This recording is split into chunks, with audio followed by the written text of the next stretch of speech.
జున్ను, నీకొక కథ చెప్తాను విను. ఒక ఊళ్ళో ఒక వ్యాపారి ఉండేవాడు. అతను ఉప్పు వ్యాపారం చేసేవాడు. తన వ్యాపారం కోసం అతను ఒక గాడిదను కొన్నాడు. ప్రతిరోజు ఉప్పు బస్తాల్ని గాడిద మీద వేసి బజారుకు తోలుకొని పోతుండేవాడు. దినదినము ఈ మూటల్ని మోయలేక గాడిద చాలా బాధపడుతుండేది. పని చేస్తే గాని పొట్ట గడవదు కాబట్టి ఆ మూటల్ని మోస్తుండేది.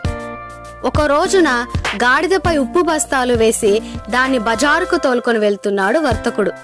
కొంత దూరం పోయాక వాళ్ళకి ఏరు దాటవలసి వచ్చింది. ఆ ఏరును దాటుతుండగా అనుకోకుండా గాడిద నీళ్ళల్లో పడిపోయింది. నీటిలో పడ్డ వెంటనే ఉప్పు కరగడం ప్రారంభించింది. వర్తకుడు గాడిదను పైకి లేపాడు. ఆశ్చర్యంగా దాని మీద బరువు తగ్గిపోయింది. ప్రాణం ఎంతో తేలిక పడింది. ఉన్న ఉప్పు కాస్త నీటిపాలయ్యిందని, అమ్మడానికి ఉన్న ఉప్పు చాలదని వర్తకుడు ఇంటికి తిరిగి వచ్చేశాడు. ఆ రోజున గాడిదకు బోలెడు విశ్రాంతి దొరికింది. అది సంతోషంగా తిని నిద్రపోయింది. మర్నాడు మరికొన్ని ఎక్కువ బస్తాలను వేసి వర్తకుడు గాడిదను బజారుకు తోలుకెళ్తున్నాడు. మళ్ళీ ఏరు వద్దకు చేరుకున్నారు.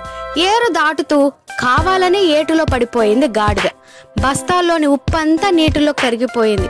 అప్పుడు వర్తకుడు అది కావాలనే నీళ్ళలో పడిందని గ్రహించాడు. దాన్ని ఏమీ అనకుండా కొట్టకుండా ఇంటికి తోలుకొని పోయాడు.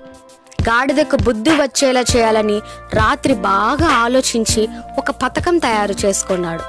మర్నాడు ప్రొద్దుటే 4 బస్తాల బరువుని దాని మీద వేసి బజారుకు బయలుదేరాడు. దారిలో ఏరు రావడం, గాడిద కావాలని మళ్ళీ నీటిలో మునగడం జరిగింది. ఉప్పే కదా అనుకుంది గాడిద. కాని బస్తాల్లోది ఉప్పు కాదు, దూది కట్టలు. నీటితో తడిసి అవి బరువెక్కిపోయాయి. లేవలేక మూలుగుతున్న గాడిదను చూసి జాలిపడిన వర్తకుడు కొన్ని బస్తాలను లాగిపడేశాడు. గాడిద లేచి మెల్లగా బయటకు వచ్చింది. పత్తిని పిండి నీరు పోయాక వాటిని దాని మీద వేసి బజారుకు తోలుకొని పోయాడు. తనకు బుద్ధి చెప్పడానికే వర్తకుడు ఇట్లా చేశాడని గాడిదకు తెలిసొచ్చింది. ఆ రోజు మొదలు మళ్ళీ ఎప్పుడు అది అటువంటి తుంటరి పనులు చేయలేదు. నీతి: పొరపాటుని అలవాటుగా మార్చుకోకూడదు.